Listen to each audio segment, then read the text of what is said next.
Наталья Борисовна, вот я о чем вам говорил. Вот одели юбки, их сначала одевали на плюшки, выставляли диагонали, выставляли все. А сейчас вот на следующий день приезжаешь, и все вот эти полости, ну вот, сетка пристрелена. Сейчас все вот эти полости проливаешь жидким раствором, чтобы все стало в растворе, чтобы зимой не собралась вода и не оторвало ее.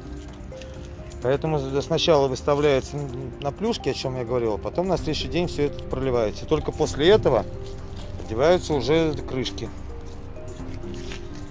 Вот та технология, про которую я рассказывал.